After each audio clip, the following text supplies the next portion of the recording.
별 의미가 없습니다. 자, 오늘 수업 시작해 보도록 하죠. 몇 페이지냐면 흥부전이었죠? 지난 시간에 좀 읽었던 것 같은데 그래서 57페이지 문제부터 풀면 되나요? 다 풀었어? 내가 몇 번까지 했는데 근데 58페이지는 안 하지 않았니? 문제 풀었어? 아니요. 문제 풀어야죠? 그리고 다 읽었나? 다 읽어야 돼. 다 어? 읽어야 58페이지까지만 좀 읽었죠? 그럼 끝났어요. 네네, 기억나네요. 좋아요. 지난 시간에 무슨 내용이 있는지 복습해보고 시작해보도록 하죠. 자, 그래서 지난 시간에 흥부전에 대한 얘기 했었습니다. 흥부전에서는 여러분들이 좀 기억하셔야 되는 거 뭐가 있냐라고 했을 때 고전소설이다라는 거 좀 알고 계시면 좋습니다. 그래서 고전소설의 특징에 대한 얘기를 나누게 되고요. 물론 고전소설보다 뭐가 좀 더 시험에 잘 나오느냐라고 얘기하면 판소리계 소설에 대한 얘기가 나오게 됩니다. 판소리계 소설, 그죠? 그래서 판소리 소설의 가장 큰 특징 한 두 가지 정도만 꼭 얘기해 보면 첫 번째 어떻게 구성되어 있다? 뭐와 뭐가 함께 있다? 운문과 산문이 섞여 있습니다. 그래서 운문이라고 하는 것은 판소리의 창이라는 부분, 노래. 그 다음에 산문의 이야기 부분, 안일이라고 하는 부분이 같이 녹아 있다. 그래서 굉장히 다른 작품들과 달리 판소리 소설들은 읽다 보면 리듬감 있는 부분들이 있다라고 얘기를 했었고요. 그 다음에 두 번째, 판소리라는 것은 단순히 평민들만 즐기던 이야기가 아니라 양반들도 즐기던 이야기다. 그래서 양반과 평민의 언어가 섞여 있다라고 해서 이원적 언어 구조 이렇게 얘기를 합니다. 두 개로 나눠져 있다. 그래서 양반들도 즐겼고 평민들도 즐겼다. 그게 바로 언어의 표현에서 좀 드러난다. 이런 얘기를 하게 됩니다. 그 다음에 여러분들이 좀 알고 계시면 좋은 거 풍자, 해악 이런 웃음이라는 키워드가 쓰이고 있다 이렇게 보시면 되겠고요. 그 다음에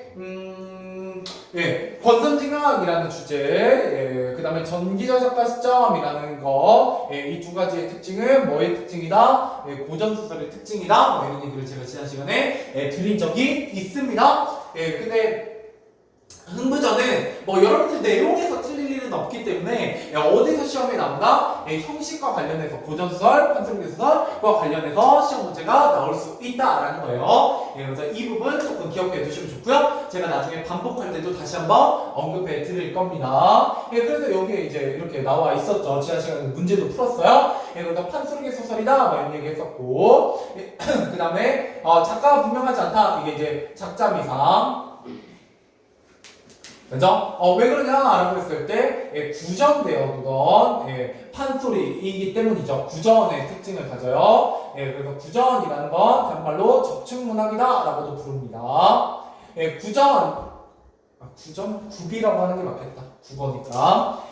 구비문학이다 이렇게 얘기를 합니다. 그래서 구비라는 건 입에서 입으로 전해져 내려오면서 여러 가지 살이 붙거나 내용이 빠지면서 다양한 버전들이 만들어졌다라는 거예요. 그 다음에 적층, 적층. 이게 고등학생들도 가끔 모르더라고요. 이게 여러분들 저랑 중학교 때부터 쭉 해서 기본 개념을 쌓아오신 분들은 이 정도 개념도 좀 익숙해지셔야 된다. 적층일 때 적자는 무슨 적자? 퇴적층 할 때 적자예요. 그래서 쌓이다라는 뜻이고요. 쌓을 적자, 적재함 할 때 적이에요. 층은 층층이. 그래서 이렇게 이야기가 층층이 쌓이는 걸 우리가 적층문학이다 이렇게 얘기를 합니다. 자, 그 다음에 사건은 굉장히 비현실적이요. 이때 비현실적이다라는 걸 뭐라고도 부르냐면 다른 말로 전기성이라고도 부릅니다. 그래서 기이한 이야기가 전개된다라고 보시면 돼요. 이때 기자는 신기하다, strange의 뜻을 가지고 있습니다. 자, 그 다음에 문어체와 우문체 여기 나와 있죠? 이게 바로 판소리계 소설의 특징입니다. 그 다음에 행복한 결말이다. 이거는 뭐에 대한 특징이다? 이거 두 개는 고전소설의 특징입니다. 그래서 뭐가 중요하다? 이 형식상 특징에 대한 얘기가 굉장히 중요하게 다뤄지는 작품일 수 있다라는 거예요. 그래서 이런 개념들 여러분 고등학교 때 또 나오는 얘기니까 꼭 지금 시험이 아니더라도 기본 개념으로서 알고 계시면 좋습니다. 어차피 외우셔야 돼요. 나중에 기본으로 알고 계셔야 되고요. 넘어가 보죠. 그래서 지난 시간에 굉장히 해학적인 부분 찾아 읽었었거든요. 그래서 그 부분 다시 한번 확인해보고 계속해서 내용 읽어보도록 하죠. 자, 어떤 부분이 있었느냐라는 거예요. 흥부가 곡식을 빌리러 가거든요. 근데 그 곡식을 빌리러 가는데 외관을 갖춰야 됐어요. 그런데 그 외관을 갖추는 모습이 굉장히 재밌었다라는 거죠. 그래서 여기에 쭉 보시면 여기에 뭐가 드러난다? 약간 해학적 요소들이 드러나더라라고 얘기를 했었습니다. 예를 들어 망건, 그죠? 망건 꺼내는 거, 그죠? 그 다음에 여기 전체적으로 뭐예요? 외양묘사. 외양묘사 같은 게 나오는데 이런 부분이 굉장히 재밌죠? 뭐 갓 이런 것도 굉장히 재밌고요. 그 다음에 여기 닭장을 짱이 아닌가 뭐 이런 것들 이거 언어 유희 그죠? 이런 부분까지 해서 다 해학적 요소들이죠. 그래서 해학적 요소들 굉장히 두드러진 거 지난 시간에 읽었었다라는 거예요. 자, 그러고 나면 다음 문단부터 우리가 지난 시간에 읽으면 됐던 것 같습니다. 여기부터 읽고 한번 오늘 흥부전 마무리하고 이 단어 소단어까지 마무리해보도록 하죠. 자, 다음 문단입니다. 흥부와 강가를 향해 한참을 에어컨 좀 틀게요. 한참을 가다가 별과 걱정이 하나 생겼다. 내가 아무리 빈털터리가 되었을망정 나는 반남박씨. 여러분들 이거 가끔 다른 버전하고 헷갈리시는 분들이 있는데 양반으로 설정되어 있습니다. 양반으로. 그래서 좀 이때 당시에 조선 후기의 몰락양반에 대한 얘기가 좀 나오고 있어요. 자, 그 다음에 아전들한테 존대를 할 수 없고 그렇다고 반말을 하면 저 사람들이 싫어해서 곡식을 안 줄 테니 이 일을 어찌하나 이렇게 얘기하고 있죠. 그래서 여기서 두드러지는 건 뭐냐면 어떤 양반의 체면을 지키려 고민하는 흥부의 모습이 나옵니다. 자, 이런 흥부의 모습이 긍정적이다, 부정적이다? 부정적이다라고 생각하시면 돼요. 그래서 약간 풍자적 느낌도 있습니다. 자, 옳다구나. 아전들을 보고 인사를 할 때 말끝마다 고와 제를 달아서 웃음으로 닦는 것밖에 수가 없다. 그러니까 말끝을 흐리는 거죠. 오랜만 아닌가 막 이러면서 이제 말을 하다 말면서 이제 웃으면서 말끝을 흐려가지고 존대도 아니고 반말도 아니고 이렇게 하게 된다는 거예요. 자, 그래서 흥부가 가까이 들어가자 아저들이 이제 일어남을 맞이한다. 아니 박성생 아니시오 라고 얘기하니까 거참 여러분들 본지가 경세은연이라고 하하하. 자, 그래 각택은 다 평안하신지 모르제 하하하. 우리가 평안합니다만 백시장 기후 안녕하시오. 서로 이제 안부를 묻고 있어요. 그랬더니 우리 백시장 이사 여전하시제. 그런데 박생원은 이게 어찐 걸음이요. 글쎄 권소로 많고 양도가 부족하여 환자 섬이나 어딜까고 하고 왔지만은 여러분 처분이 어떨지는 모르제. 자, 아니 백시장이 만성거부인데 형님이 그죠 놀부가 박생원이 환자 얻는단 말이 어찐 말이오. 글쎄 형제간이라도 너무 자주 얻어가 먹고 보니 영치가 없더라고. 자, 그도 그럴 것. 백시장 속을 누가 물어봤어? 그런데 참 박생원 매더러 맞아봤소. 매 맞는 일 얘기하게 됩니다. 이게 이제 주요 사건이에요. 자, 아니 매 맞는 말은 또 무슨 말? 갖기 어려운 환자를 얻을 게 아니라 내려오신 김에 매 좀 맞으시오. 그래서 이게 매푼팔이거든요. 매푼팔이. 그래서 조선 후기에는 실제로 매를 대신 맞으면 돈을 받을 수 있었어요. 자, 그래서 여기 이제 설명을 합니다. 아니 환자 대신 매를 맞다니 내가 밥을 굶었다니까 매를 굶는 사람인 줄 아나? 그런 게 아니라 우리 고을 좌수가 병에서 그만 죄를 얻었는데 좌수 대신 곤장 10대만 맞고 오면 한 대에 송량실 30냥은 굳은 돈이요. 누가 가든 말 타고 가라고 맞상 단량까지 얻어서 30단량을 주기로 했으니 한번 다녀오시려고 라고 얘기하고 있죠.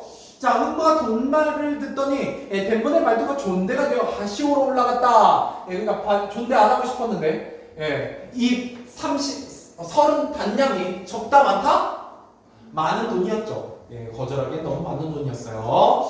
자, 그래서 이제 존댓말하면 여보시오 가고 말고요. 그건 그랬느냐 아니 곱게 말 타고 갈 것이 아니라 정강이 말로 다녀올 테니 그 돈 양념을 나를 주시오. 아, 그것이랑 그리 하구려. 갑자기 이제 여기가 하대를 하고요. 자, 아전이 괴짝을 절컥 열고 열전 단량을 내어주니 흥부가 덥석 받아들고서 다녀오리다. 평안히 다녀오. 흥부가 밖으로 나서더니 돈을 들어보며 어깨춤을 추었다. 굉장히 신났죠. 얼씨구나 좋네. 지와 저저 올시고 돈 봐라 돈 봐라. 돈 봐라. 돈 오늘 걸음을 잘 걸었다. 이 돈 단량을 가지고 오가면 열흘은 살겠구나. 단량이 열흘 분량이면 30 단량이면 7배니까 그죠? 70일 먹고 살 수 있다는 거죠. 자, 마무리가 자기 집으로 들어가면 여보 마누라 어디 갔어? 대장부 한번 끊으면 엽전 30 단량이 들어온다네. 거정문 영호소 돈 들어가요 라고 얘기하고 있죠. 근데 이때 거정문 같은 경우는 문짝 대신에 거적을 단 문이에요. 뭐를 들어간다? 이 거정문에 공궁한 처지를 드러내요. 흥부에. 자, 그래서 흥부아내가 반겨 맞으면 어디 돈 봅시다. 돈 봐. 이 돈이 웬 돈이요? 일수 월수 이자를 얻었어. 책에 이자돈을 얻었어. 아니 그런 돈이 아니로세. 이 돈 근본을 이룰진데 대장부 한번 걸음에 공돈같이 생긴 돈이라오. 돈 봐라. 돈 못난 사람도 돈 잘난 돈. 잘난 사람은 더 잘난 돈. 생산 직원을 가진 돈.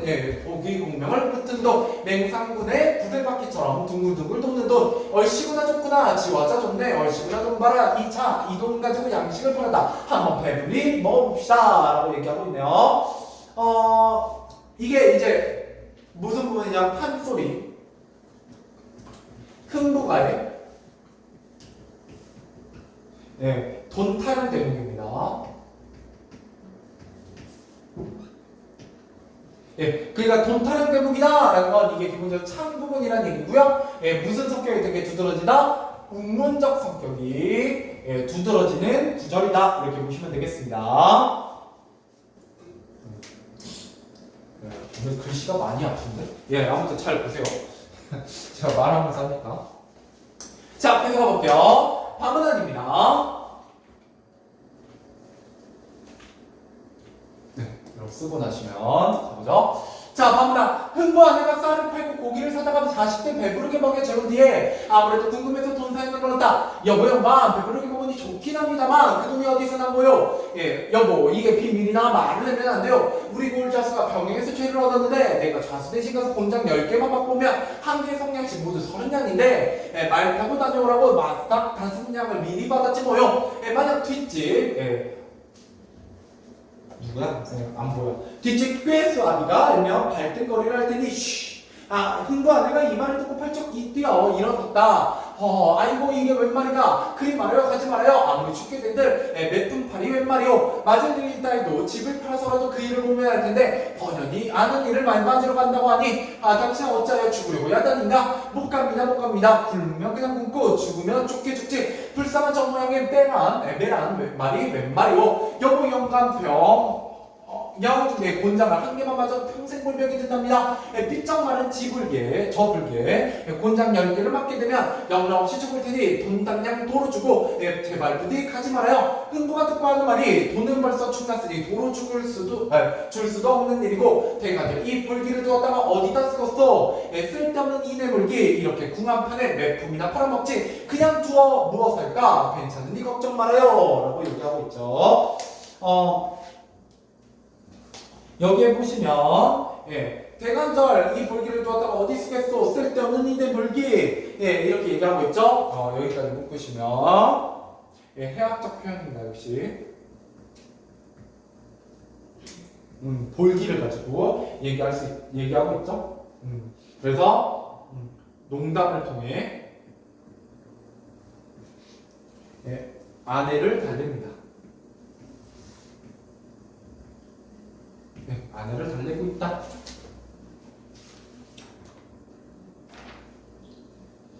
이렇게 보시면 돼요. 자, 다음 페이지 넘어가 보죠.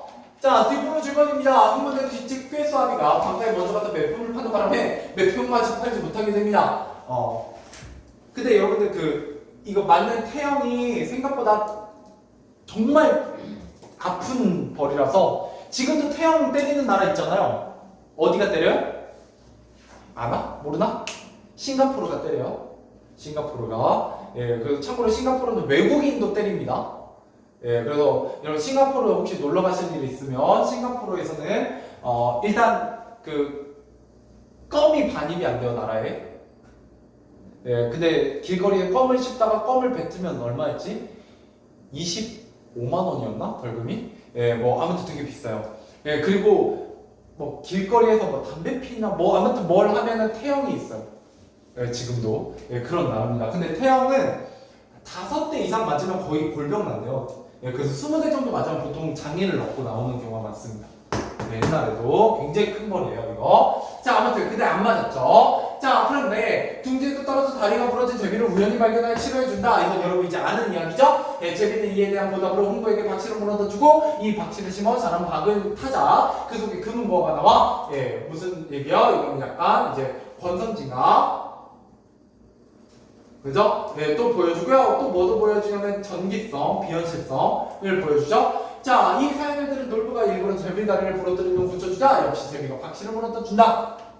하지만 이 박씨를 심어 자르방에는 노숙, 말패 등이 나와 놀부의 재산을 모두 빼앗아 간다. 또 흥부는 놀부에게 자신의 재산을 나눠주고 놀부도 마음을 고쳐먹고 흥부와 우애에게 깨진다. 자, 주제는 뭐다? 형제간의 우애입니다. 자, 그래서 여기서 공부하고자 하는 거는 뭐에 대한 얘기냐? 여러분들 이게 어떤 단원에 실려 있느냐라는 게 중요해요. 이게 우리 이 앞에서 어떤 거하고 같이 배우고 있는 거냐면 제망배가, 수락, 그리고 이거 배우고 있는 거거든요. 그래서 흥부전에서 배우고자 하는 거는 여기에 담겨있는 그 당시의 시대 상황을 좀 엿볼 수 있으시면 좋습니다. 자, 아무튼 그 다음에 흥부의 대응 방식이 나와있죠.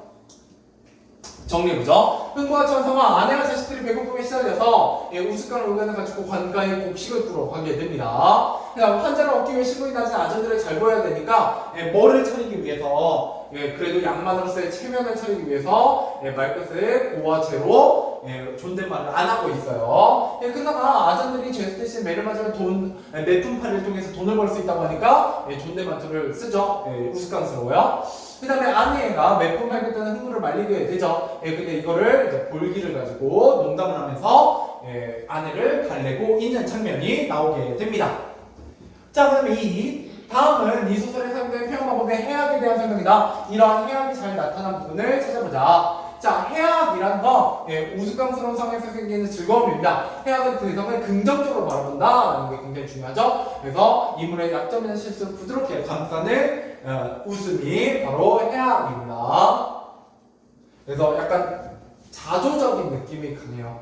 스스로를 비웃는 그런 느낌이 강하다 이렇게 보시면 되겠습니다. 자, 읍내가는 흥부의 옥천에 장과 닭장을 활용한 언어 유희 같은 데서 우리가 해악을 살펴볼 수 있었고요.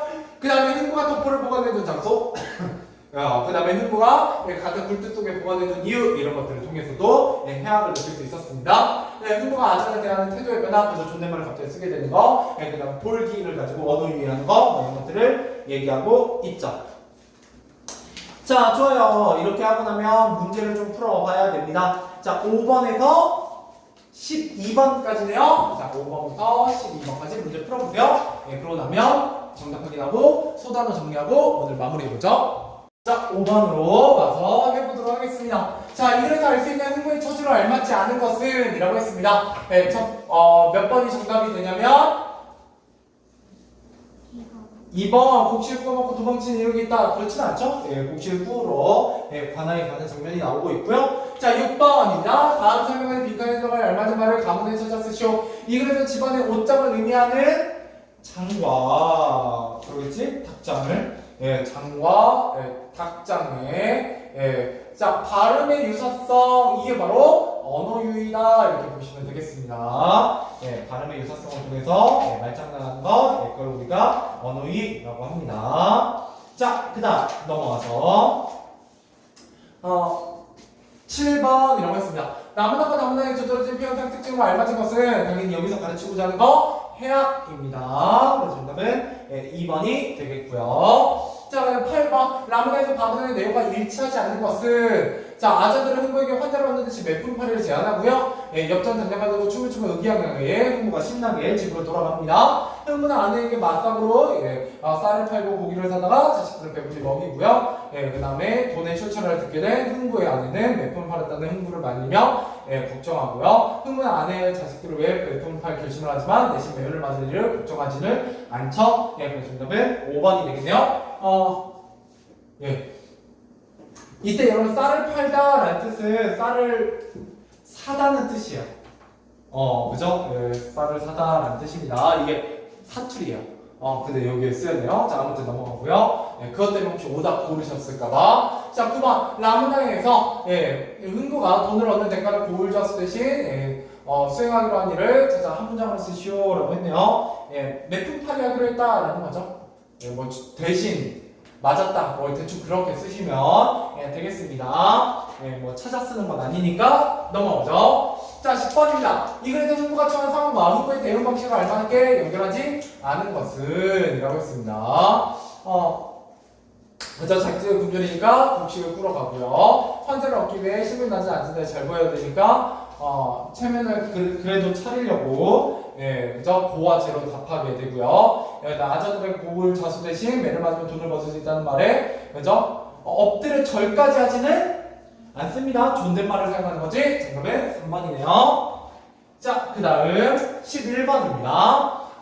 이 글에서 해악이 나타난 부분에 해당하지 않는 것은 자, 흥부가 도포를 보관한 장소 재밌고요. 흥부가 말하는 볼기의 쓰임새 그죠? 언어유희였고요. 읍내에 가는 흥부의 의관의 참이새 그죠?